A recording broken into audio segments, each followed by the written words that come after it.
Hi, welcome back to Pragmatic Agility. And the last lesson, we went over making a simple query to query some tables in a sample database we downloaded.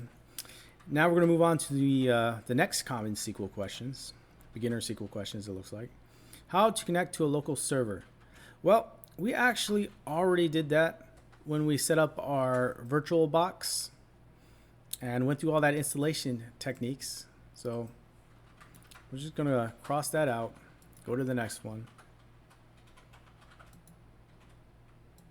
How to find duplicates. All right, that's a good one.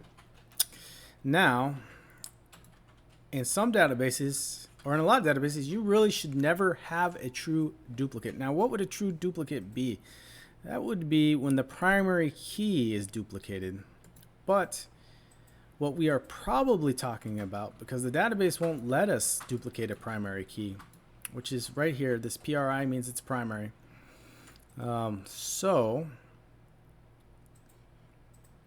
we could have a duplicate customer number though, and it looks like we could have a duplicate check number. I believe these are being used together. So let's go and just double check that in our payments data. How would we find out if we have duplicates? Well, what we have to do, unfortunately, is we have to get rid of this constraint. Hit enter. Okay. We actually have to go through all of these and remember what duplicates we find one at a time. So we see that 103 is definitely duplicating. No, just kidding. We're not going to do that. That's horrible advice. We are actually going to query out for duplicates. So how do we do that? We need to use a special command in our query. Let's do that. So we're going to select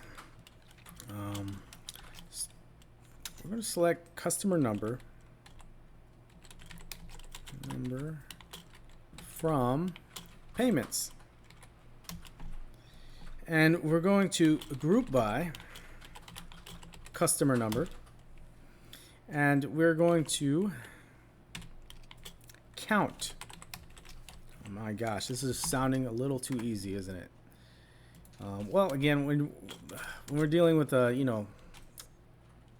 easier, it can't get more complicated, but this was probably surprisingly easy. So what is going on here? Well, we're selecting from customer number. We're grouping by customer number. We could do multiple fields and group by multiple fields, and what that would do is that it looks in that column, and when it sees those columns are the same, it puts it into one record. So if we query out the payment data and we have customer number occur, like 233 occur 3 times, it's going to say, okay, I'm supposed to group that together. Those 3 times become 1 time. Now, what is count doing? Count is a command being sent to the database engine. When you're grouping things together, give me the count of what you're grouping together. So when it groups those 3 together, that count function is going to say, okay, there's 3 there. I'm going to return that to the requester, which is us sending that command. So let's go ahead and run this and see if it works the way that we expect. And sure enough, it did. So we can see that we have some customers that are recurring customers that have lots of payments. Let's go ahead and filter this down. So our highest 141 customer is has made 13 payments, it looks like. But let's see if we can verify that, because maybe this query isn't working the way I expect it to be working. So I'm going to select customer number from payments where customer number equals 141. I should get 13 lines. How many lines did I get? 13 lines. Okay. So that validates what I was discussing here. We successfully found duplicates in this table by using a group by and a count. Now, how would you group by if you wanted to do multiple columns?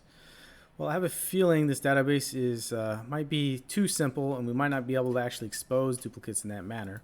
But all we would do is we do customer number, check number, and then we have to group by the check number. You want to make sure that anything you're grouping by in your select statement is also in your group by statement. Some databases will not allow that if you violate that, but some can be set to allow that, and that just creates the opportunity to make really confusing random data appear sometimes. So we forgot the comma, and it looks like, yep.